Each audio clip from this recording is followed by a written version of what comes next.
Yo, yo, yo, Ooh, KG, what up? we live, baby. We live. Hey, ladies and gentlemen, boys and girls, children of all ages, Woodward Sports proudly brings to you it's Woodward Sports Tag Team Champions of the World. And if you don't know, now you know. Your boy K Jizzle, your boy J Bizzle, and this is Woodward Ringside. Thank y'all for joining us. This episode is sponsored by Feldman of Philman.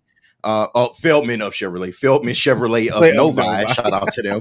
Yeah, Shout out on right. me, man. Big shout out to them going for that 6 Pete, man. We appreciate them sponsoring this episode. And for everybody that's new, first time, last time, make sure y'all liking and subscribing to Woodward Sports, especially. But make sure you like this content.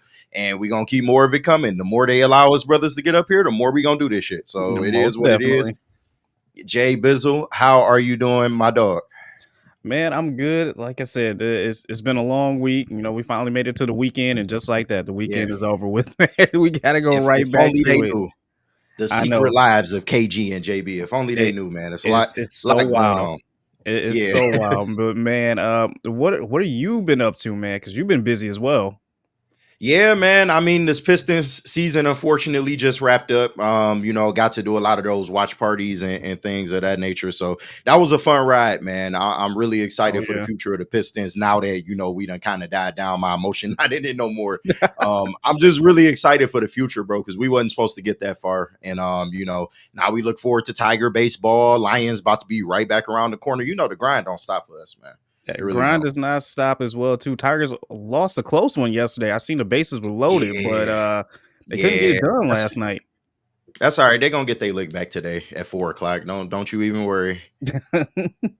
On the backs of my boy Javi Baez too. Take I, suck that I, nil. I ain't gonna say all that. I ain't gonna say Right, all right. that, but On the yeah, backs of Javi Baez, man. But nah, before we get started, real quick, wanted to give a shout out because I didn't get a chance to do this. It happened the week of WrestleMania, or maybe even a little bit before that. yeah, But I didn't get a chance to shout out Chris Bay, man, because we was there at Bound for Glory when it was in Detroit. What was that, in March? Almost, it almost seemed like a lifetime ago now. yeah. It Um, seems like it was so long ago too. Yeah, yeah, but it was earlier in the year, Bound for Glory down in Wayne State Fieldhouse. Amazing show. I will continue to say that. And shout out to the definitely people amazing from show. TNA Wrestling. Yeah, big shout out to Jeff and all them people over there, Jeff Ross and all them people over there at TNA Wrestling. They hooked us up, man, and we got to get in for Impact and Bound for Glory. Amazing show both of those nights were, but especially Bound for Glory, like the energy in that building. That was one of the best wrestling crowds I've ever been a part of in all the live shows that I've been to. Haven't been to a shitload, but just in the ones that I went to, that was definitely a live crowd. And one thing that kind of, I don't want to say went under the radar, but people might not know, is that night we had two major injuries, because I think Vikingo, if I'm not mistaken, got injured that night as well. Yes, yes, Actually, this was on the Impact taping the night after. yeah, yeah. I was gonna So mention that. yeah, so I think it was Vikingo that got injured first, but then we saw ABC in that ladder match with the Hardys for the tag team championships.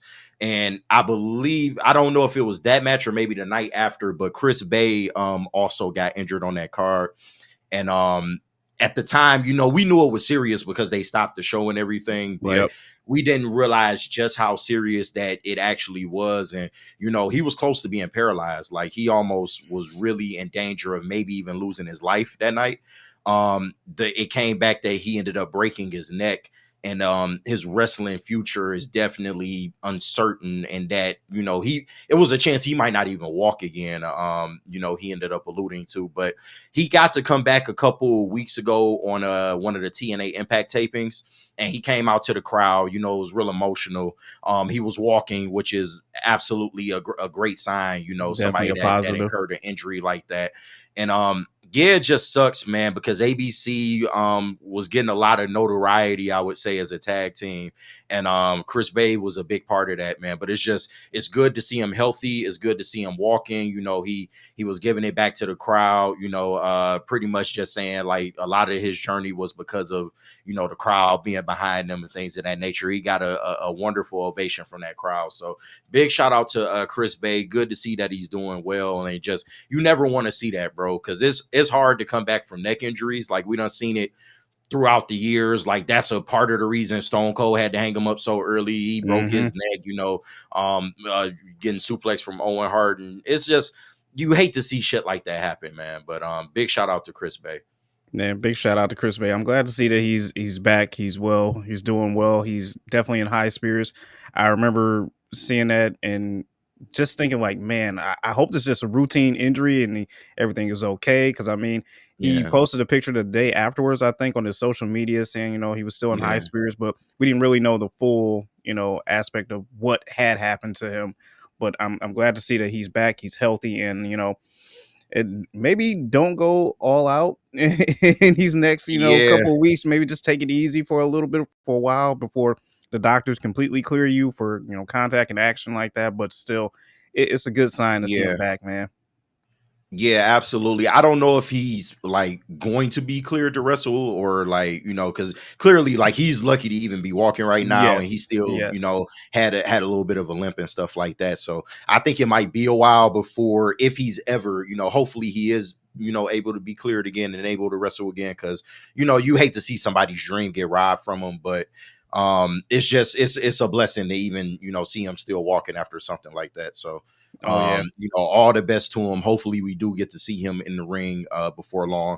Maybe reform ABC because they were a great tag team. They got respect from the Hardys and everything after that match. So, big shout out to them. And next week, I want to do a kind of like a full recap because it just happened last night, but a full recap of the Ryan Garcia fight card that happened this past weekend. He Yeah, got his dude. ass whipped. I meant to ask you about that because I didn't even get a chance to see it. I remembered it so late that like, oh snap, there's Ryan Yeah, Garcia supposed it to be kind of fighting snuck up tonight, on and us. I'm like, what? No, it was a really good card because you had Devin Haney on that card and Teofimo Lopez, who I'm a big fan of. I felt like he looked great in his fight, but Devin Haney, he's a good boxer and he did win the fight, I believe, but he just just didn't look good, man. It was just wasn't a good fight. It was kind of clunky. And Ryan Garcia, man, he need to go back to the drawing board before this shit is over. Because Really? somebody that's so talented, bro. He kind of spiraled out of control there a couple years back, right around the time he was gonna fight Gervonta Davis. I believe one of his fights got called a no contest as well because he had the substance abuse issues and shit like that. But Mm, for somebody so talented, bro, he is really like fucking his career up. But I want to be jeez. able to watch the card in full because I was only able to see a couple of the fights, and I'll come with a full review next week for my boxing head. So stay tuned for that. Yeah, But because he got his ass whooped. like I said, I completely forgot about that late. I noticed that there was like a UFC fights going on last night as well too. You still had the basketball game, but like that the Garcia fight just slipped my mind. And then since we're on it right now, I seen this got announced too. The Crawford and Oh yeah, Alvarez big fight money, September baby. 17th, I believe. And Big money, baby. Oh, we Dana gonna White have is mad taking coverage over. on that. Dana White is taking over a charge of just kind of putting this thing on and promotion wise. So it's going to be huge.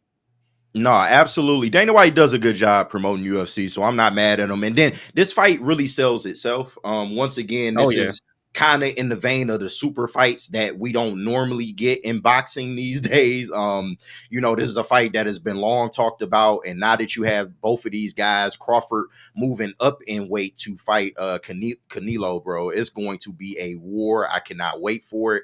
I think Bud Crawford got a real good chance to go in there and beat Canelo, but we gonna see, man. We gonna see. But no, we definitely gonna be covering that fight leading up to it. But I'm excited, bro. I'm really excited. It's gonna be a good fight, bro. I guarantee it. It's gonna be a great fight. This should be a good fight. As you said, I think these two fighters alone, they sell this pay per view as is. Dana White, you don't have to do much in this. I'm just telling you right now, you don't have to do much. This is going to Yeah. be a good ass fight.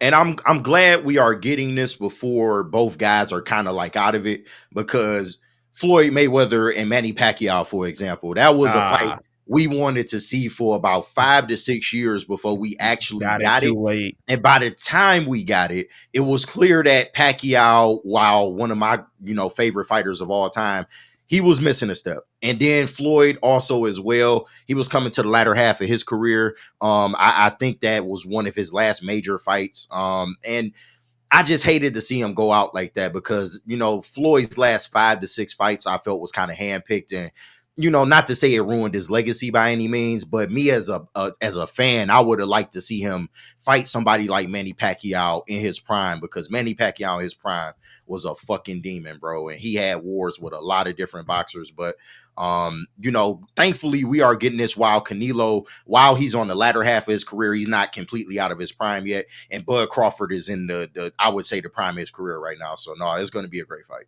Oh yeah. Nah, big facts. But let's go ahead and dive into our house show item list. And I want to keep this episode a little AEW centric. Yeah, We yeah. will talk some WWE, of course, but we can clean some of these house show headlines out the way. And do you want to start with the WWE releases? Yeah, we can. Just because I feel like that's the most recent thing that Yeah, that's it was a kind of lot. It was a shocking. doozy. I mean, every time these cuts come around, it's normally a doozy, and this one was no different. A lot of names on there, some surprises too, as we go through the list. But JB, you can go ahead and read that list off, and we can just go, through the names we want to talk Yeah, about. yeah. So not only did a lot of wrestlers get released, but a lot of people in the office got a release as well too. They're saying anywhere Of from like course. 10 to 12 people. You got writers, creative people as well. But Hmm. some of the wrestlers, you got Katana Chance, Caden Carter, Dakota Oh man, Kai, who signed back with them 3 years ago, only to just get released 3 years later. Braun Strowman, Shayna Baszler is one of them. A heartbreak for me right here. My girl Gigi I Dolan's didn't gone, understand man. those next two you finna name. I didn't understand it all, but we'll I, keep going. We'll get into it. I don't understand it either. Also, Cora Jade, that didn't make sense either. Eddie Thorpe, Riley Osborne, Jakara Jackson. Like what? Another surprise. I'm sick about it, bro. Absolutely sick of it. But go What? ahead. The group Goliath. I don't really remember seeing Gallus. them. Gallus. Oh Gallus, they were a kind of Irish based tag team, real hard hitting and physical. They were actually a really good team. It was three of them. It was yeah. Mark and Joe Coffey and Wolfgang, and I thought they were a pretty good tag team. But once again, kind of on the surprise bandwagon, because I feel like they still had a lot left in the tank. But go ahead. And then you got I'm probably gonna butcher these names, but Oro Ora Mensa. Mensa. Yeah, Oro Oro Mensa. Mensa. Mm. Yep. And Javier Bernal. Question mark. That's a question mark. Yeah. So a lot of these guys got released. Majority of them put out on their social that they're ready to work in the next 30 days. So I don't know if that's a sign that WWE might be bringing them back, or it's just, hey, they're up for whatever promotions are out there looking for Nah, some new talent. that's when the non-competes officially end. That way they can go seek out other because I doubt they rehire anybody from this list right away. It, Maybe we get some of these names back down the road, but as of right now, most of these guys are either destined for the indies or they just, I don't know, going into some other venture. But yeah, that sucks. And where do you want to start on this list? uh, I don't know. I mean, I really want to start with the whole Braun Strowman thing. Like he's just been in limbo for a while, and it just seems that they had high plans for him, but things just kind of took a dive. I don't know if this came after the whole Vince stuff, but it was like he was still starting to like get that momentum to go back still with him. And I believe him and I'm blanking on the name, the last guy that he feuded with, Bronson Reed. Him and Oh yeah, Bronson Reed Bronson had Reed. Yeah, yeah. had a rivalry going that I thought would have been good to see on pay-per-views, but now it's just like Yeah. Him and uh, Fatu too. Him and yeah, Jacob Fatu had some bangers in the last couple matches he was in. yeah, and it's just it sucks because like I was a huge fan of Braun Strowman as well too, but just to see him just sit on the sidelines for a while, it sucks. And I I don't know who they're bringing in after all these cuts. Hopefully, it's someone like top tiers, but I don't know. You're kind of getting rid of a lot of lower card fan favorites for a lot of people. Yeah, no, I absolutely agree. And Braun Strowman, dog, I don't want to say I'm not a fan of Strowman because I am a fan of Strowman, but I guess I don't want to say the writing was on the wall, but you said that they had big plans for him, and they did. He was a WWE champion at one point, Hmm. but they had high hopes for him when Vince was in charge That's the thing. because Braun Strowman is the typical Vince prototype, a big fucking muscular monster like that just runs through fucking everybody. And when he first came out with the Wyatt family, I thought that there would be a big ceiling for him. I thought it'd be a big future for him. And then, he moves on from the Wyatt family. He kind of gets the get these hands gimmick, which kind of worked to a degree.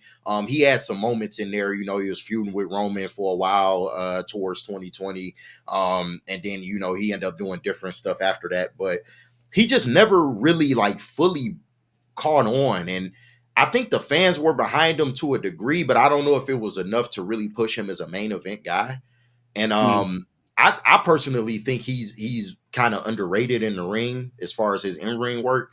It's just the gimmick, man. Like, okay, you a big son of a bitch, but like But what what else do is you have? after that? Like What what else are you other bringing? depth do you have? So yeah, man, it sucks, bro, because they done kind of, for lack of better words, jerked him off. The Pause. couple times that he's been brought in and brought back. And they just can't figure out what the fuck to do with him. And especially in this Triple H creative, unfortunately, some people get left behind, and he is one of those people. But it's Hmm. crazy because he is a former WWE champion, and you don't even remember this shit. You're like a very unmemorable title reign, and I don't know what the future is for him. I don't know if he wants to pursue, a career in the Indies. I feel like he'd be great in the Indies. There's some spots that he could go work in. Even at AEW, I feel like AEW can get somebody like that and do something decent with him, but it's yet to be seen, but definitely that name didn't necessarily surprise me. Just because creative just seems to not know what the fuck to do with him ever. Yeah, I honestly think Tony Khan is like licking his lips right now, looking at this list, thinking like, "Oh, I could bring this person over, this person over," but Yeah. and there's a name that I forgot to mention on this list as well too. Shotzi. WWE has Oh informed yeah. her that they will not be renewing her contract at the end of the month, so she has been Right. moved to the Hall of Fame page, the alumni page on WWE's website. So I was about to Shotzi say is the the name. alumni, not the Hall of Fame Yeah, page. not the Hall of Fame, but the alumni Yeah. page. So yeah, Yeah. Shotzi's another one. Another one of those people that just can never really catch a wave. In her case, I don't think the fans ever really got behind her. At Braun Strowman, you could say at one point the fans were really behind him, and I still think to a degree they were behind him. With her, she just can never like catch on. Like she did the bald head crazy bitch. She did everything she could, coming out with a tank. Like Yeah, the tank that was a gimmicky thing, but I feel like people were behind it. I think she had like a very short run where it was like, all right, she has some momentum, but they didn't build upon it, and you just kind of forgot about her after a while. yeah, they tried to involve her in some storylines, but she was never really like world championship material, at least as far as the women go. But that's where the United States title and the Intercontinental title, we got women's mid card titles now. She kind of would have been perfect for that scene, Hmm. maybe to help build her back up. But unfortunately, she just never got that opportunity. They brought her back for a hot second. I remember seeing her maybe like a month ago, but after that, nothing to be heard of because creative, they ain't got shit. They ain't got shit for her. So it's unfortunate, man. But she could be somebody we see come back down the line. I think her relationship with WWE is, intact. So, um, Who's someone on the Kate list that you were Carter, surprised? Caden Carter, man. I'm gonna miss her, Caden man. Carter. I'm gonna miss her, man. It's unfortunate. It's unfortunate. The party girls. I saw somebody say this online. They were really the only legitimate, like actual, like women's tag team. For a while, because they had been built together like the minute that they hit the door. Hmm. And they kind of were, matching outfits and stuff like that. Got the same gimmick. They were like one of the only true women's tag teams because a lot of the women's tag teams are kind of like singles girls that get thrown together. But they kind of actually had like a tag team and everything. So yes, it sucks for them, but I I don't know what they doing with the women's tag scene. So it's just hard to, it's hard to really for them to find a niche because I don't think either one of them could go solo. I mean, maybe Kaden Carter, I mean, maybe that's just the bias in me. She was the only one that maybe had singles potential, but yeah, it's unfortunate that the party girls got let go, man. I'm miss Kaden Carter. Party girls got let go. I tell you, the girl of mine, Gigi getting let go. That hurts, man. Once again, and she was just on TNA's Rebellion pay per view a week before this. Like, what happened from there to now? I don't I understand. don't know, bro. I don't know. And I would have liked Gigi to stay because she is just something about her, bro. Like she's never really like fell by the wayside like a lot of these other people on this list have. Like she's found ways to stay relevant. She's been in a lot of bigger NXT storylines and I thought she Hmm. was primed for the main roster at one point. We all know the success she had with Toxic Attraction, with JC Jane and Mandy when she was around. But even her and JC Jane, they did good for a while just as a tag team. It's unfortunate, dog. I felt like she had a lot more left in the tank, and the same could be said with Cora Jade. Her and Roxy, they were seemed to be a pretty good team. They were getting over.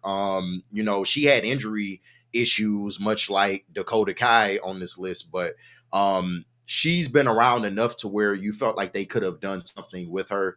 And yeah, it's just unfortunate for both of those ladies, man. I was a big fan of both of those girls. And Dakota Kai, I mean, it's really the injuries. I feel like with her, Yeah, um, I feel like WWE maybe would have pushed her by now, but yeah, it's just unfortunate because she was kind of like the unofficial leader of Damage Control. It's hard to tell who the leader was over it there was really hard. after Yeah, like after Bailey got kicked out, but she kind of like had stepped up to that mantle, especially when Oscar took some time off.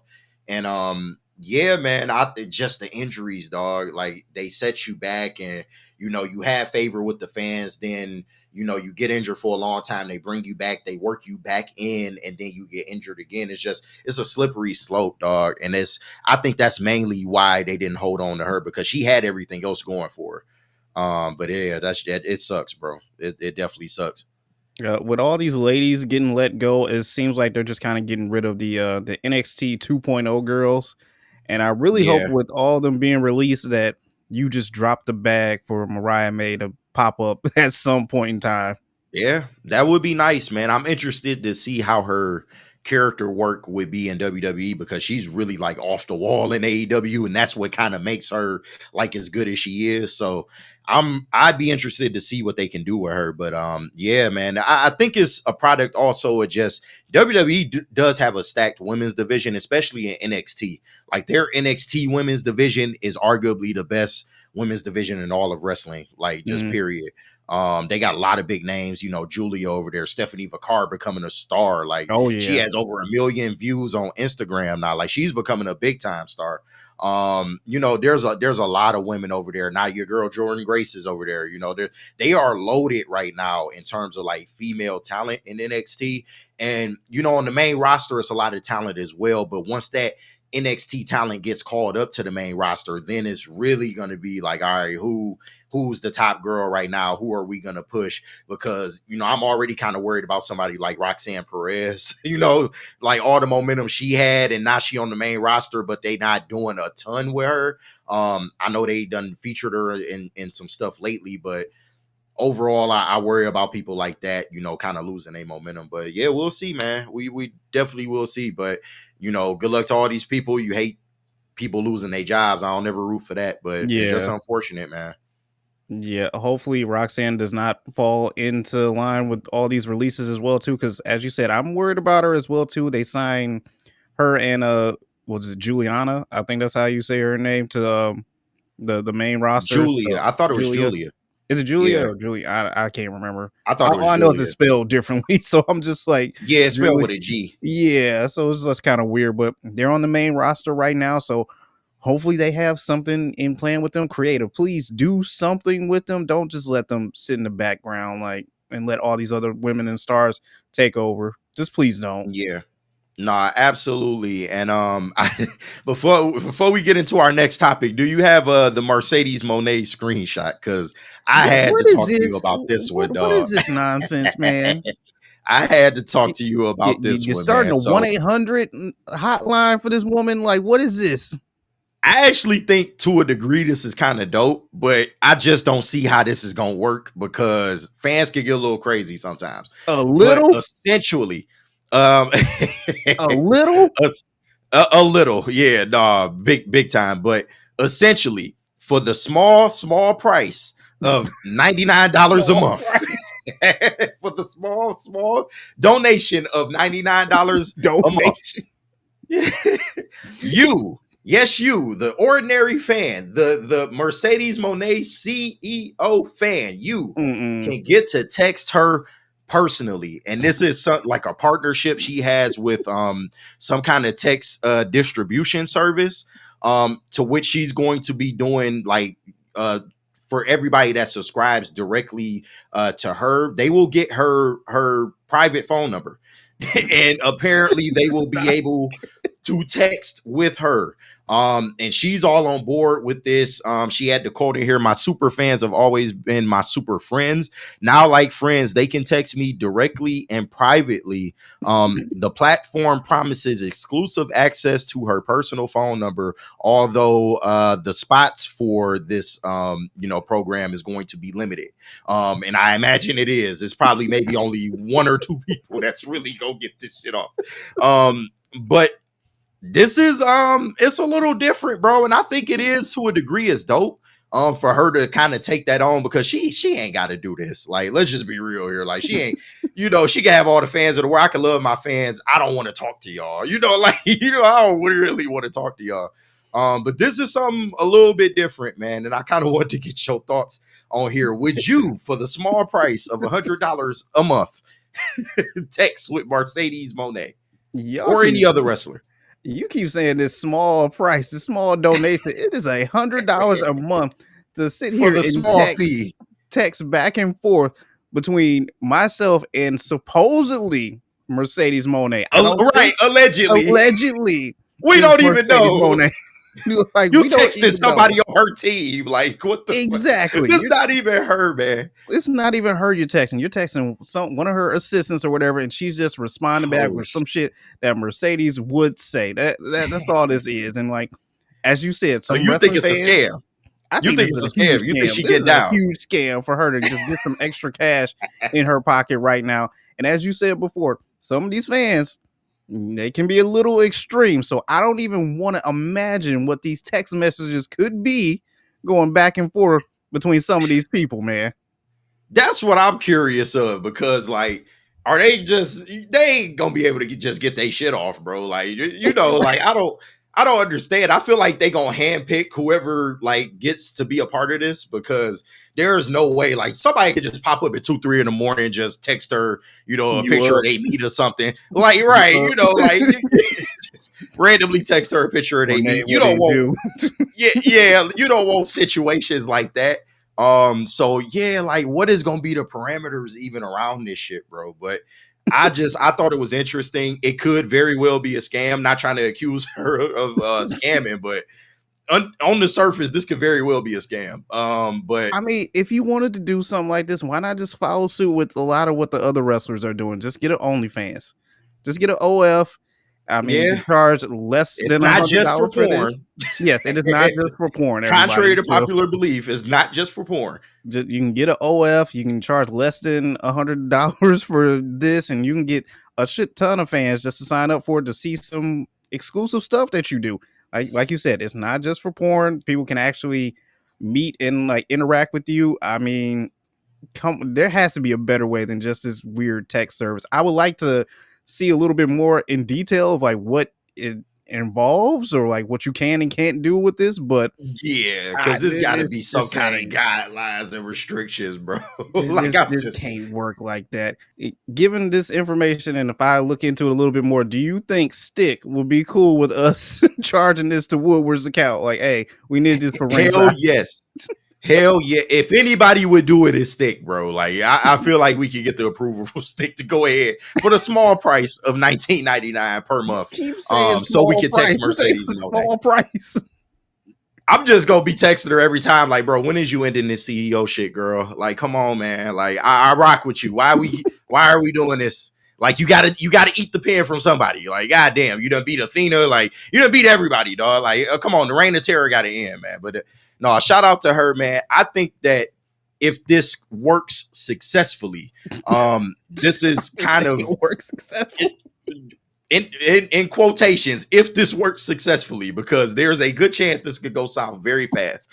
I feel like this is a good opportunity to go like direct to fans, and it's something new, it's something different, man. And if you can do it successfully, maybe other people, we get involved with something like this because it's unique. I'd say what you want, it's unique, and it's something to kind of let fans know, like, hey, I fuck with you, I'll throw you a bone. If you really rock with me and you one of my super fans, then I try to give you access. And that's the game now, because that's the best way, one, to get content, to get money and things of that nature, views. But it's also a way to keep the fan interested in the person. So I'm not necessarily mad at this. If there was any wrestler aside from Mercedes Monet, would you do this for any wrestler? Like, think of your all-time favorite wrestler. Is there any wrestler that you would be willing to do this kind of program with?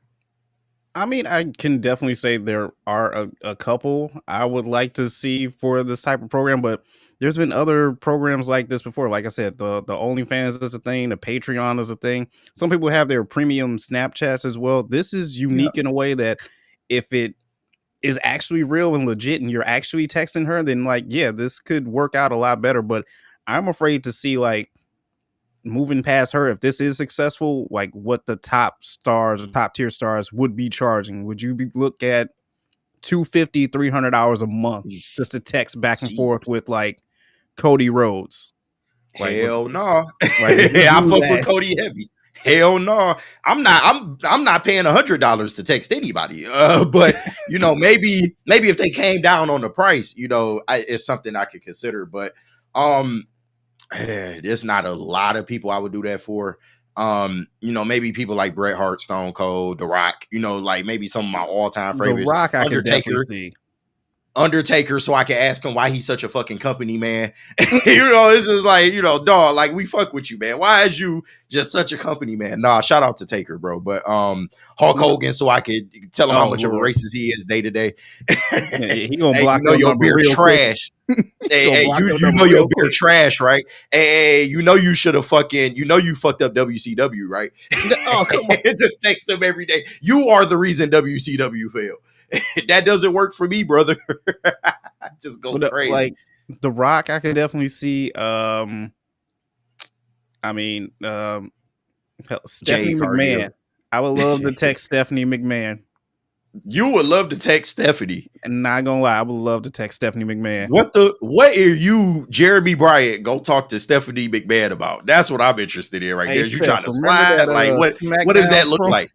Remember that SmackDown intro promo you did where the camera went up your legs and like all the way up to the skirt? Like, what was that all about? When and why did you decide to get implants? And like, was you cool with Jericho just talking straight sluttiness about you this whole entire time? Hey, man. The 2000s was a wild time, man. the attitude to ruthless aggression era was a wild time. I'm just saying, man. It was a lot going on. But man, I'm just saying, like, this is an interesting avenue to go to connect fans with wrestlers.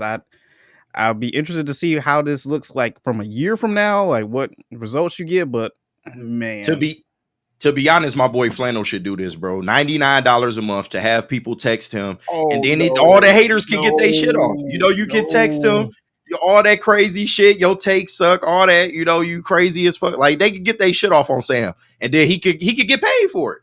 I'm just saying, if y'all go, hey, he can at least get paid for it. You know what? You on your way. You the next Lenny Bruce. I'm telling you right now. I'm trying to tell you, it's crazy enough that it could work. We need to actually bring this up to Stick. I'm not gonna lie. Like, this might actually work. Like, you could shit talk Flannel for a small donation, a small fee of $99 a month. $49.99 a month. You can text handle all your takes and talk shit as much as you want. Like Dog, this could work. why we sound like E&E charging fucking $500 for people to sit for 10 minutes in the bash chair. Oh shit. 10 minutes to sit in the Dog, mass chair, only 5 minutes to talk. But that's like yeah, I love E&E, man, but that would they best work, man. That would it they was best work. not.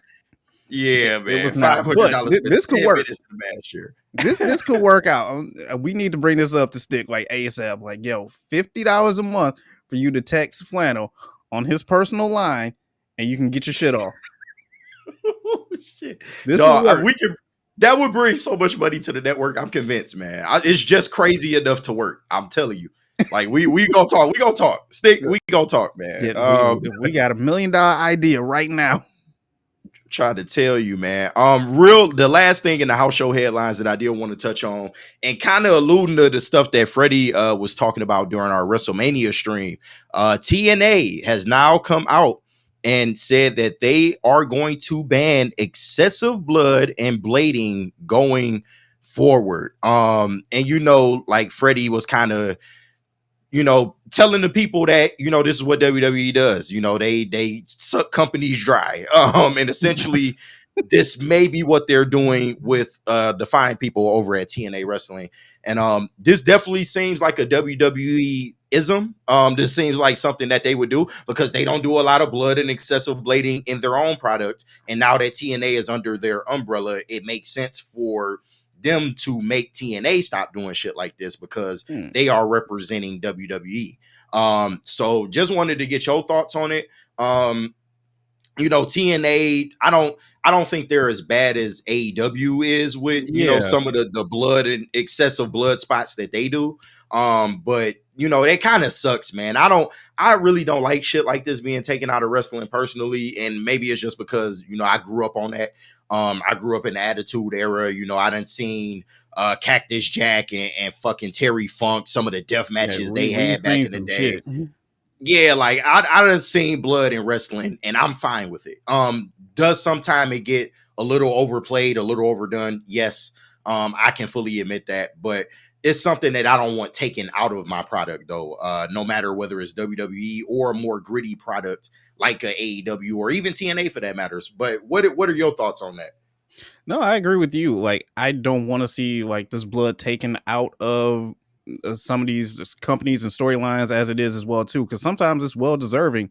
But from before then, I don't remember seeing like so much excessive blood out of TNA matches or even pay-per-views. Maybe here and there, Right? like on That's what I certain was thinking. I'm spots, like, but like yeah, they this done is had it extreme. kind of, but not really. Yeah, it hasn't been like crazy type of blood as you said with like AEW. Like some of the stuff that they've been pulling off the last couple months is just like, whoa, it's a lot, but like you're there for it as well too because of the type of wrestlers that they are. But still, out of TNA, like I don't see anyone doing this or going extreme or over the top than it needs to be. But like I said, they're moving into a new era, especially with their WWE partnership. So it's just like they kind of want to appease to the younger fans to kind of draw them in a little bit more too, who aren't comfortable Yeah. with the blood. I guess I'm not 100% sure, but I don't know. To that, I say you got to grow up at some point someday, and you're going to eventually see this. So, Bro, we were Attitude Era babies and we turned out all right, I would say. yeah,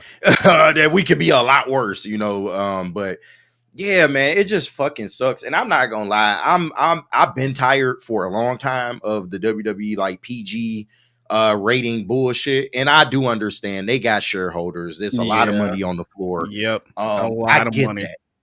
But to me, even if you just bump this shit up to TV 14, you can get a grittier product while still appealing to the younger audience, and you can make it edgy, but you don't got to go overboard. Like that's what we have AEW for. They can go overboard as much as they want. If I want to see that, I'll go to AEW and watch that. But for WWE, while I understand why they do the things that they do, I would like to see a grittier product just a little bit. Like you can, and there are times like ever since Raw went to Netflix, they've done it in spots. And not that I expected like the Attitude Era remade. Like I was trying to tell people, like WWE is not just about to go full blown Attitude Era Yeah, again, that's because not they gonna got happen.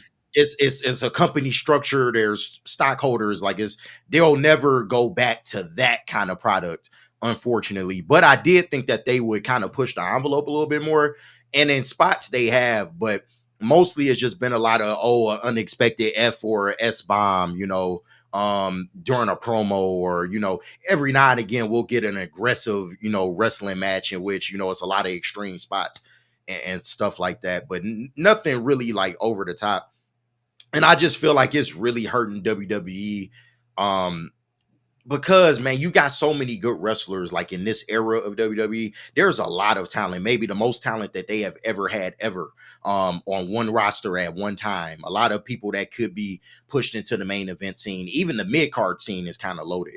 But they just refuse to kind of lean into that, and it fucking sucks because yeah, you kind of are affecting the TNA product now. And I like TNA for what they provide. I like TNA for TNA. When we went Mhm. to some of those shows earlier in the year, it was good to see like a refreshing like TNA product that people are really starting to get behind now again. Like TNA is becoming popular again. They sell out a lot of their shows, Yeah. and some of the venues that they are beginning to sell out are getting a little bit bigger in stature. The Wayne State Fieldhouse show that we did, that shit was to the That teeth, that bro. was Like it was packed, standing man. room only.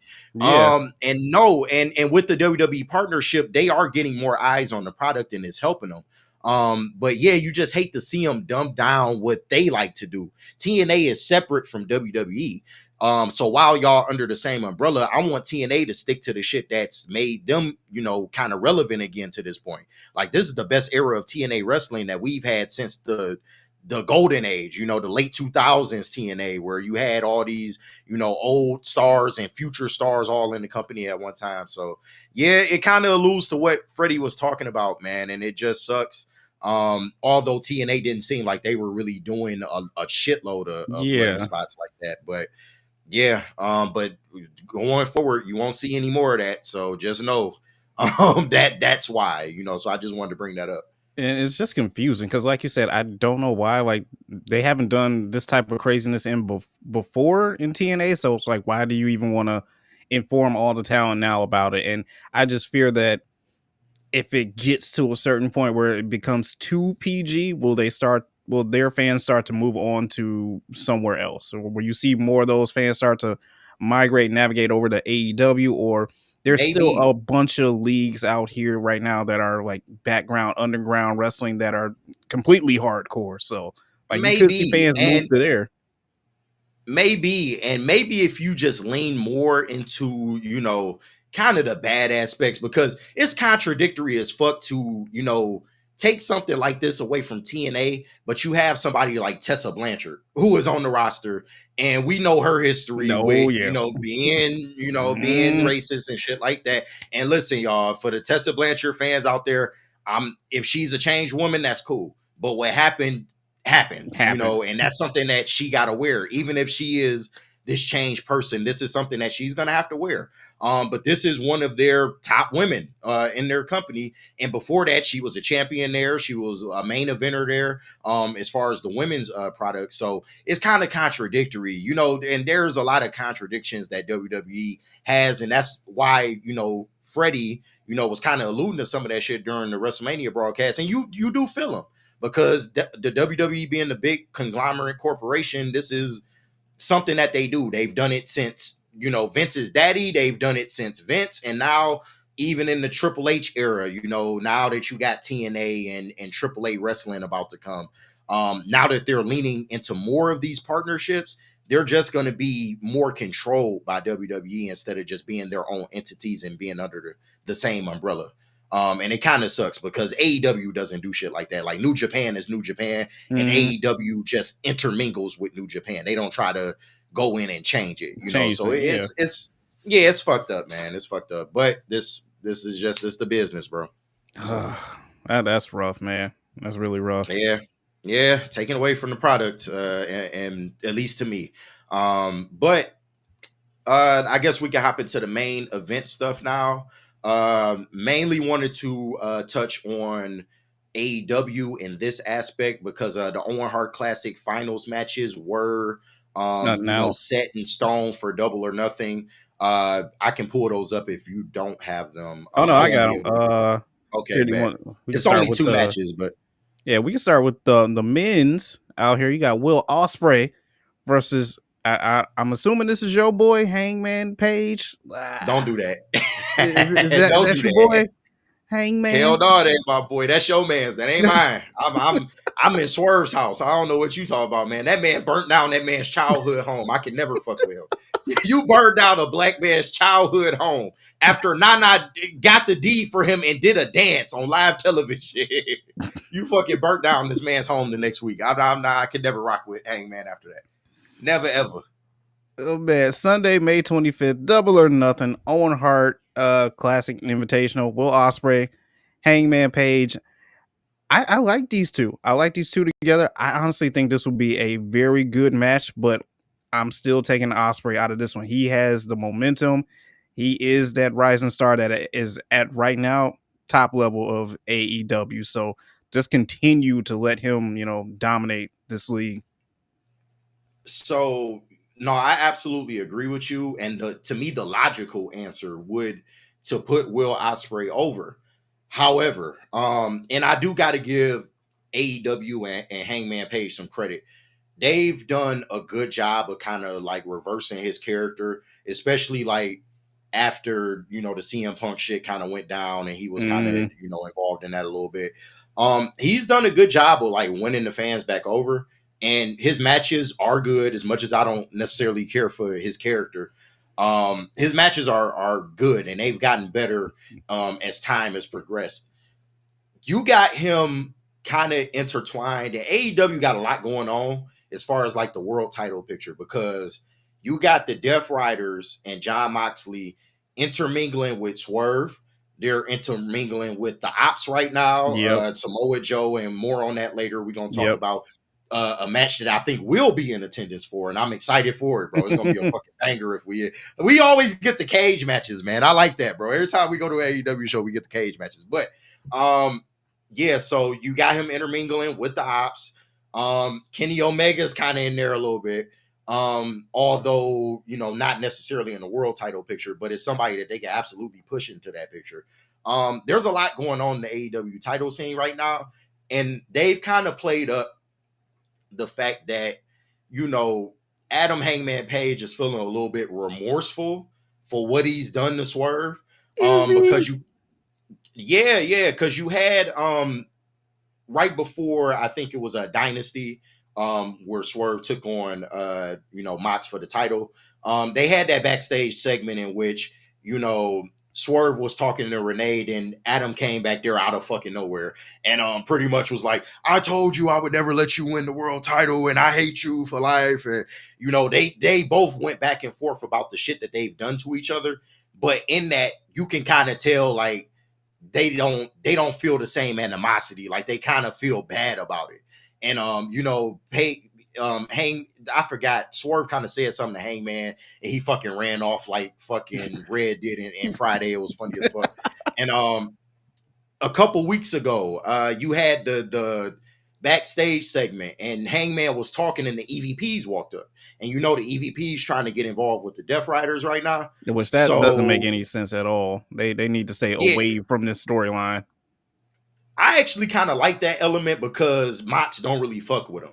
He don't really want their involvement, but they trying to force their way into it, kind of like MJF with the The Hurt Hurt Business or the Business. Hurt Syndicate. But you got that element going on. But no, so they did the backstage segment, and the EVPs didn't even give Hangman a chance to talk, and they was kind of just like, oh, we didn't let Swerve get the championship again, and we know that that's something that you want. And he kind of had this dumbass look on his face when they said that. Like, so I think they are playing up the fact that they are going to tag together at some point, and it may just be at All In that they get a tag match, and I could see it, maybe the EVPs going against Hangman and Swerve because Swerve want to get his hands on the EVPs for screwing them in that match.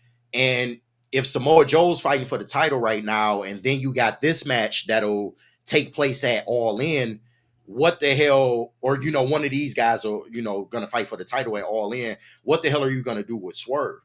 I think that's a perfect opportunity to get Swerve and Hangman maybe in a tag team match against the EVPs. And I feel like that should be kind of fire, dog. Like that's kind of how I would draw it up, because Will Ospreay is like, hot shit right now. He's the best wrestler to me in the world on God's green earth right now. He's got all the momentum in the world. Um, he's the logical choice. But there is a world in which I could see maybe Hangman winning, because you want to give Hangman his comeuppance. He's kind of been, fucked over in a sense, a lot of the time, which kind of leads as to why he's so angry all the fucking time. And you can kind of put him, in a title program against the Death Riders, and kind of have the elements of, okay, the elite still think that that Hangman still fucks with them, so they might try to get involved. There's the Swerve element. Swerve kind of want to get his lick back against the fucking Death Riders, so that could kind of be intertwined in that. There's a lot that they could do, I feel like, because they've mixed some of these stories together. So there's a world in which I can see Hangman, but I think Will Ospreay is the logical choice. Yeah, Osprey is obviously the logical choice here. As you said with the whole Hangman and Swerve thing, I definitely could see that tag match happening with the EVPs. But it's like, where do you go with them from there after this tag match? Like Right. where do you go from there with them? Like they had this hiatus for a while, and I don't know if AEW product got better with them out of the picture or at least off camera for a while, and then you I bring them think so. back, and now it's like, all right, you guys are back, but did we really miss you like that, or are you just coming back just for this whole little short-lived storyline? Like, I don't know, maybe a little bit of change of scenery might be good for the young bucks, or just take the back seat for a while and kind of do some backstage stuff, or help out these other wrestlers Bro. that you see. But as of right now, To like, Osprey is your go-to guy to come out on top of this one, and then it's Hangman and Swerve versus the EVPs at the next pay-per-view. I think that would be fire. And the EVPs, like, I'm not a fan of them. You got to respect Yeah, them for what they've yeah, done. obviously, But yeah, yeah. I've never really been a fan of them. They would be perfect for WWE though. Like they would hold down the NXT They tag seem to team division, fit. boy. Like they They they seem to are fit just the WWE better. I'm trying to tell you, man. But they gonna be involved in major stories because they are the fucking executive vice presidents of the company. So they Mhm. gonna always find a way. Just like it was kind of good to see them go the fuck away, because they held the tag titles for so fucking long. Yep. It got boring, bro. It's like, all right, bro, we get it. Y'all always got to come out on top. They gave it up to private parties, so shout out to them for doing that. But it took a fucking forever to get there. So I think that the time away did them some good, and maybe I think going forward they'll be involved, because they kind of got them beefing with Kenny Omega too. He kind of got they beef with him, from how things was left with the elite. So I guess we'll see going forward. But I'm not mad at it. They keeping them kind of relevant, and they've done good work to this point. So. But yeah, I think Will Ospreay goes over. I think at All In we see the end of the Death Riders, because once Mox loses the title, it's like, what the fuck are you keeping them together at that point for? So, and then you got everybody coming at him, like you got Swerve, you got the Ops coming at him. It's a lot of different people. Hangman kind of got gripes with him. There's a lot of people coming at him right now, and it just needs to end, bro, because it just has not worked out the way that it probably should have.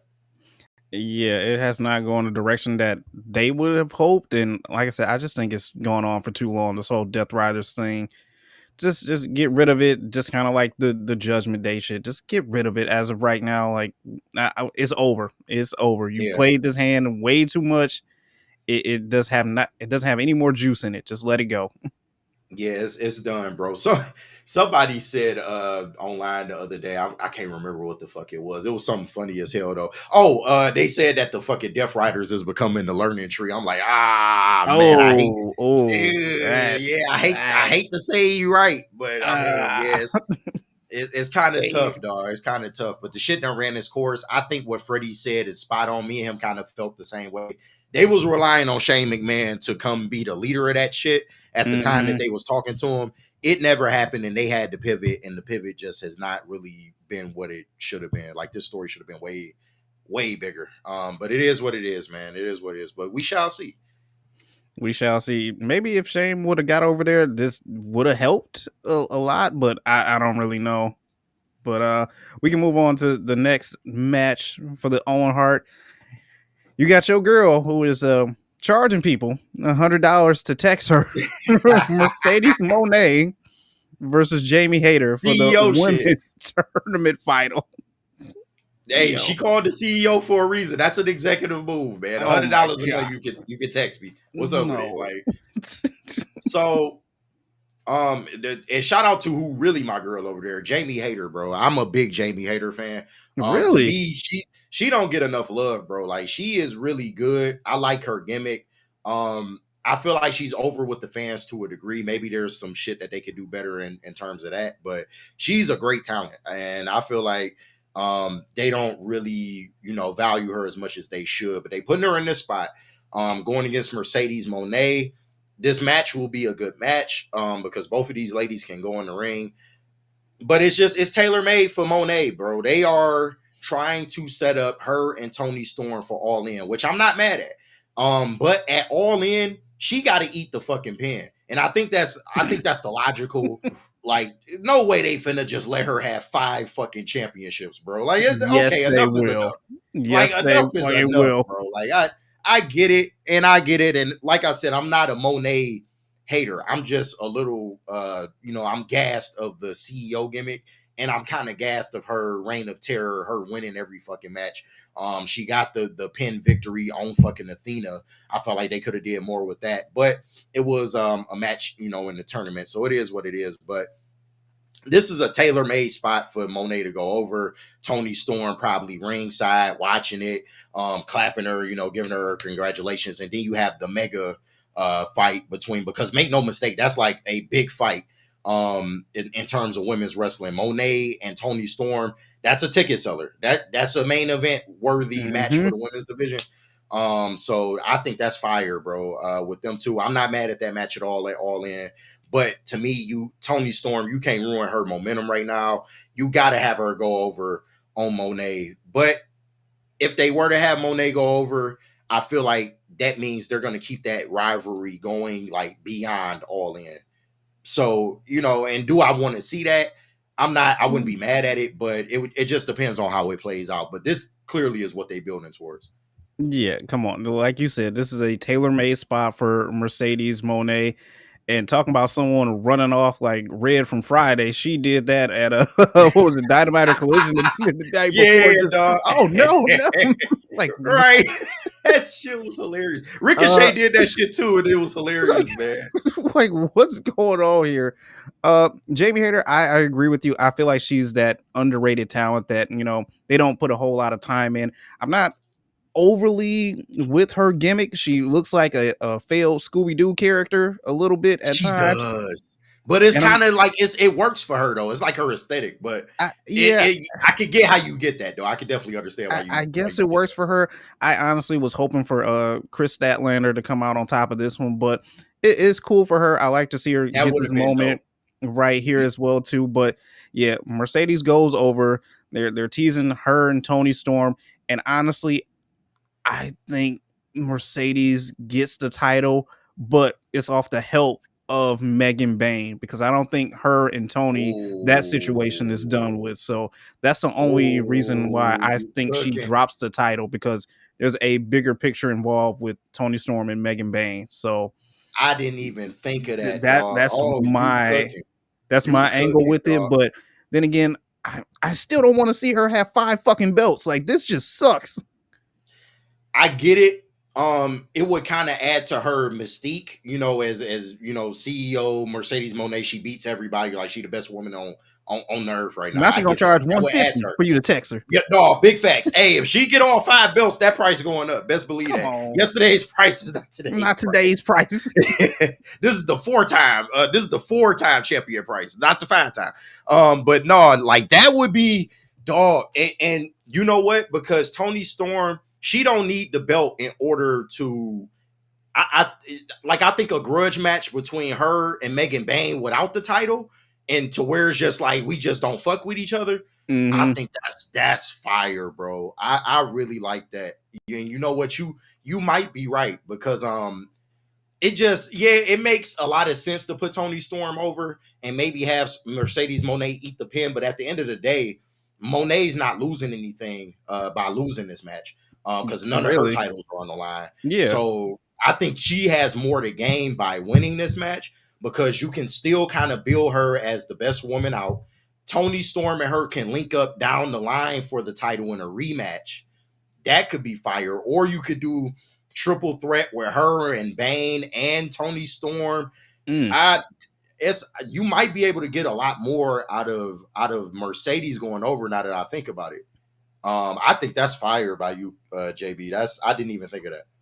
Yeah, because I still see Megan Bain just lurking in the background. We haven't seen her for a minute, but you know she's still back there and she still wants her revenge off of Tony Storm. And as you said, I don't think there's any way you can slow down Tony Storm's like role that she has right now in AEW. Like And, she is over. and you want to know what? You want to know the best way to put Megan Bain over the fucking top? You have her go over on Mercedes Monet down the line once she Oh, does have all 5 fucking belts for the AEW Women's Championship. Mercedes Monet versus Megan fucking Bain. I think that's a fucking banger waiting to happen. And then you can send Megan Bain into that next echelon of female talent for AEW by putting her over Mercedes. Because eventually she got to eat the pin to somebody eventually. Um, eventually, but you don't know but that when. that would be a good person to do it as a up and comer because even if you have Tony beat her, that doesn't do Tony. Tony's already fucking in the stratosphere. It doesn't really do anything for her at this point either. So I think the most to gain is to have Megan Bain go over on either Tony or Mercedes down the line. But I think that's fire, dog. And Jamie Hayter, I feel like her opportunities will come. Whenever her and Chris Statlander, and you brought Chris Statlander up, another woman that, she kind of gets more recognition than Jamie Hayter does in terms of the AEW women. Whenever them two get together, they always put on a banger physical match.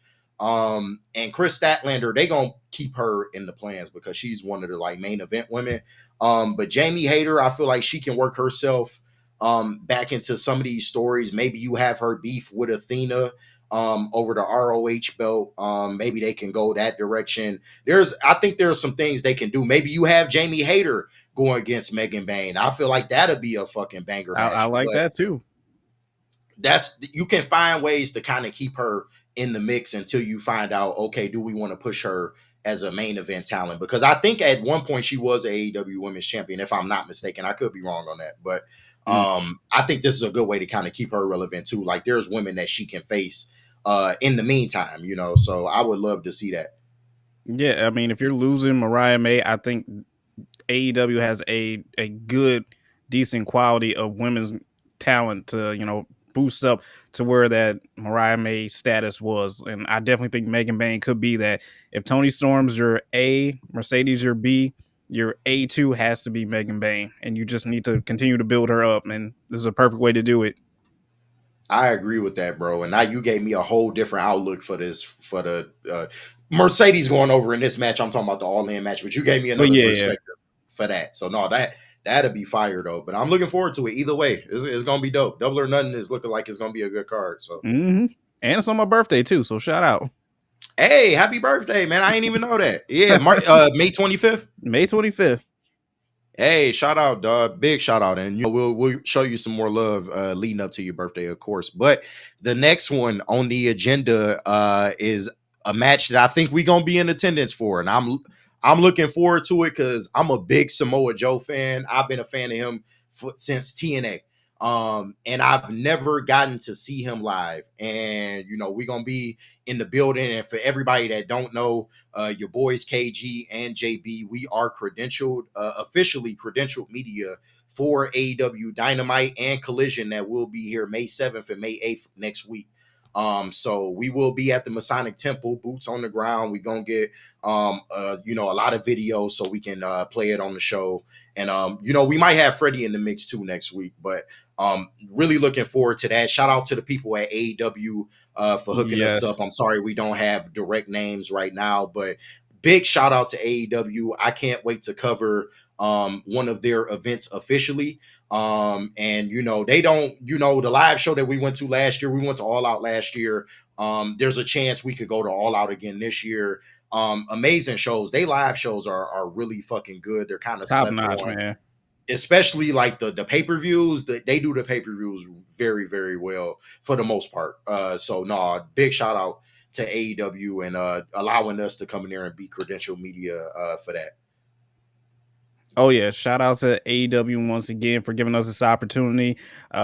This should be fun, man. This should be exciting. I've never actually been to the Masonic Temple, so it'll be a different atmosphere Oh, actually seeing a wrestling event there. So it'll definitely be different. I want to see the whole entire setup too, because I know it's going to be crazy, unique, and just kind of like feel like a personal, in close, in depth to like wrestling event.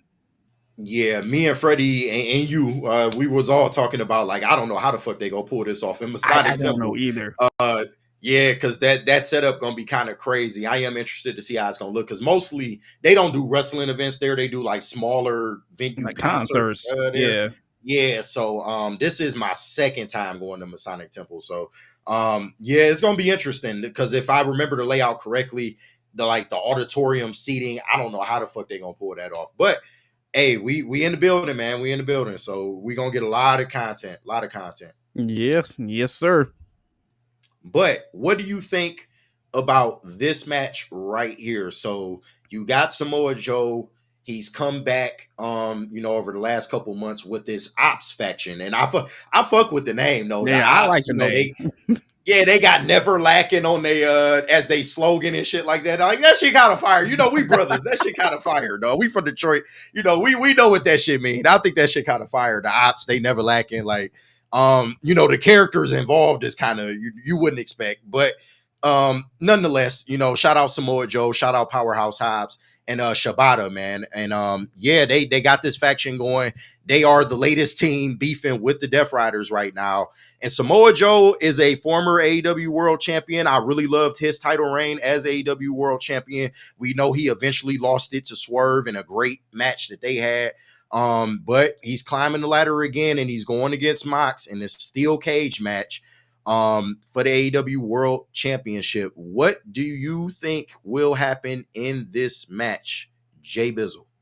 I like both of these guys together fighting for it, but it just sucks because I know what the outcome is going to be. I know Moxley's Yeah, still just dog. going to continue to be Yeah, the dog. champion. You're going to get the EVP somehow, some way interfering in this match. I don't know how, but they will. And it just sucks because these two can put on one hell of a show. They really Oh can. yeah, This gonna will be a be banger. the most. This will be like Blood and Guts, like AEW Blood and Guts once again, and the extremist that you will ever see out of these two. And it just sucks because you know the outcome already, which I hate. I hate to see this, and I hate that I'm going to enjoy watching this at the same time too.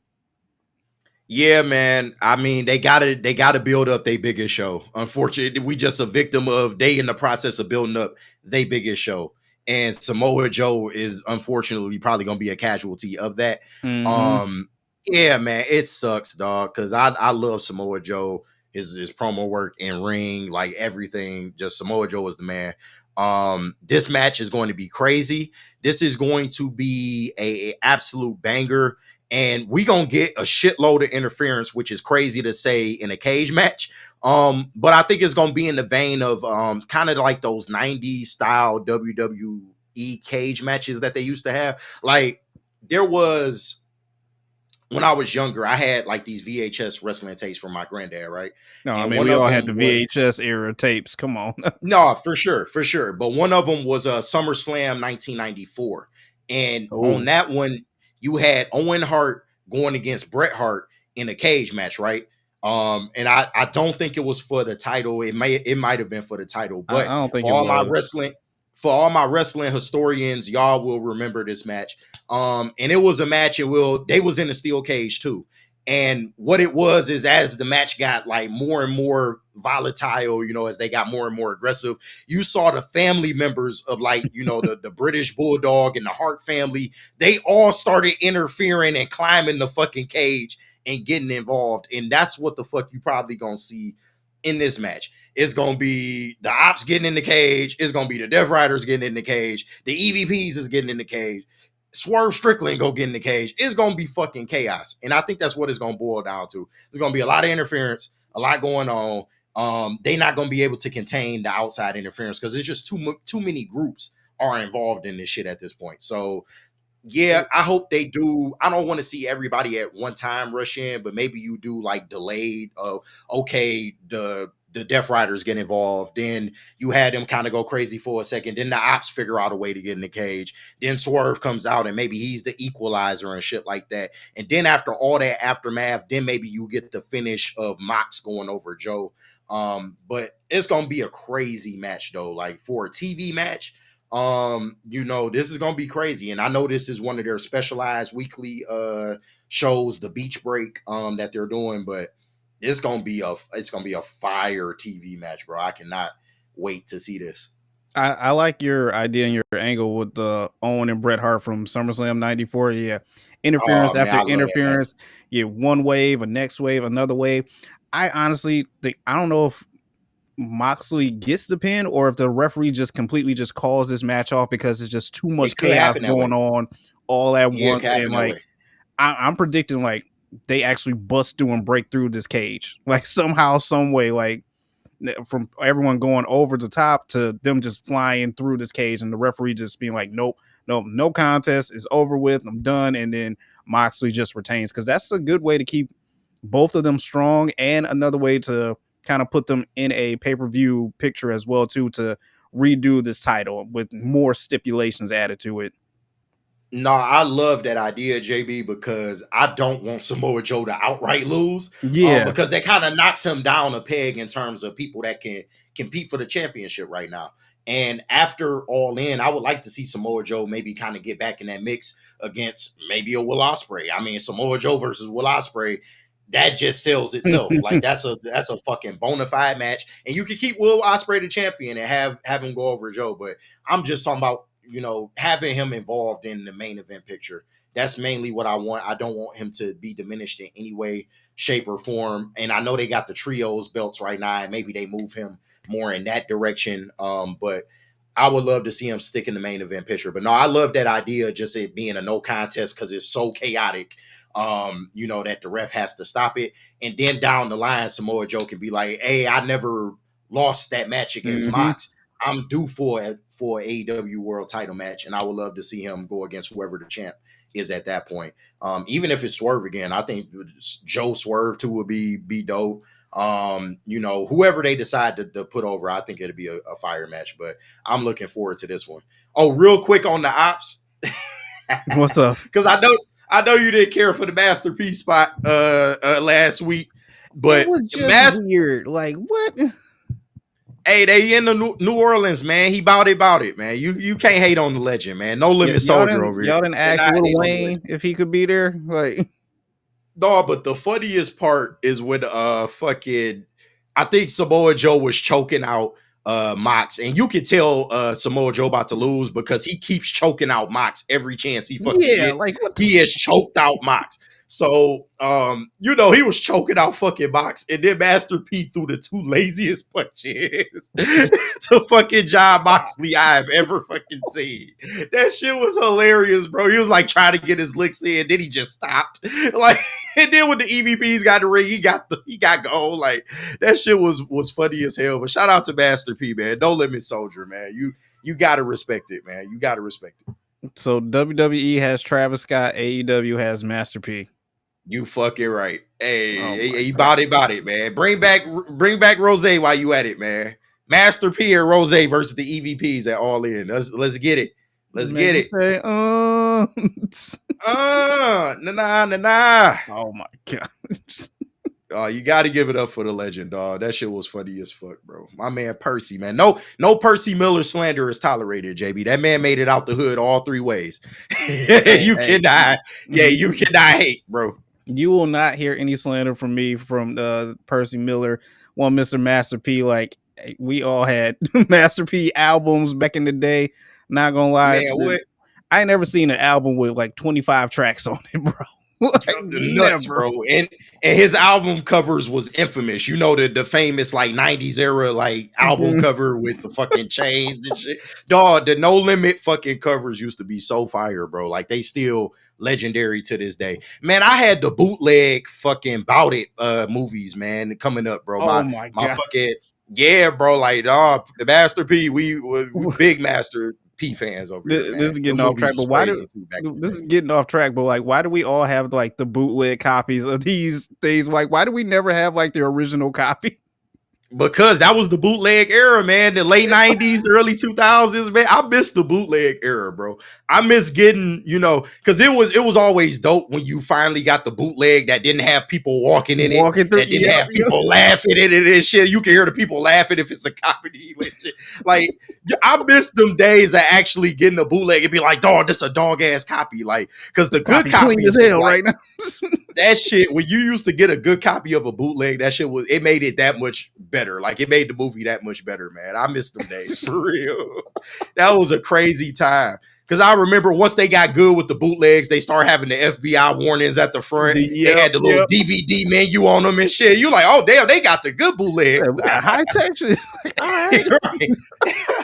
we done came from the long days of people bringing their fucking camcorders to the goddamn movies and actually filming a movie with their fucking camcorder or they fucking or they camera phone. You remember they was doing it off the camera phones when the I don't know cameras how we first did it off started the getting camera decent. phone.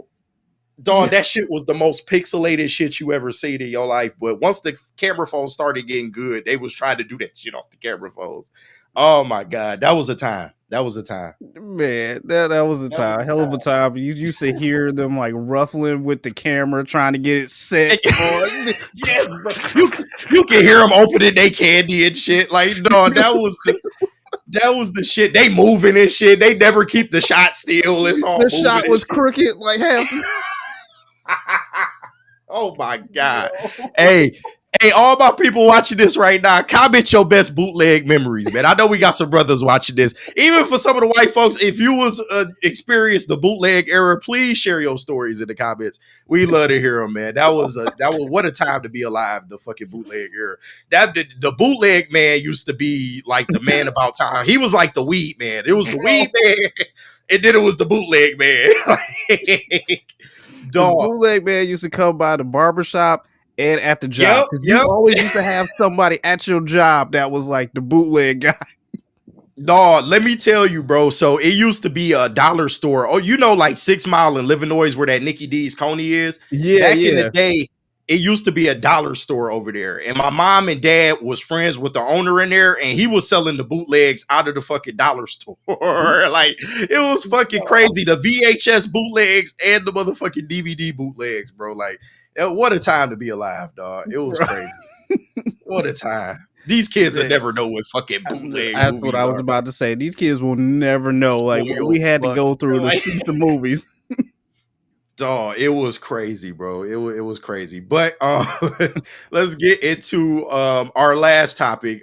Just wanted to touch on anything WWE that you've seen over the past couple weeks, because it's been the hype has died down around WrestleMania. We kind of back into regular programming. I personally think Randy Orton is the perfect first opponent for John Cena right now. Because his promos have been great leading up to this point. Like the promo he had on this Friday SmackDown, I got a chance to see that. It was really good. He pretty much called him out saying John Cena only care about his bottom line, and he was eating off of the PG era. And the only reason he gave a fuck about the kids and wanted to be like the guy of the PG era was to make money. Like, I thought that shit was fire. And when John Cena come back, the only thing I don't like about this Cena fucking heel turn is just the fact it don't seem genuine. At times, it just Yeah. seems like he's overacting, like, because he an actor now. So it just seems like he's really putting too much effort into trying to come off as this changed fucking guy, and it just don't be hitting for me. But with somebody like Randy and their history, I feel like it could get a little bit better. They can get a little more personal because they do got a real personal history.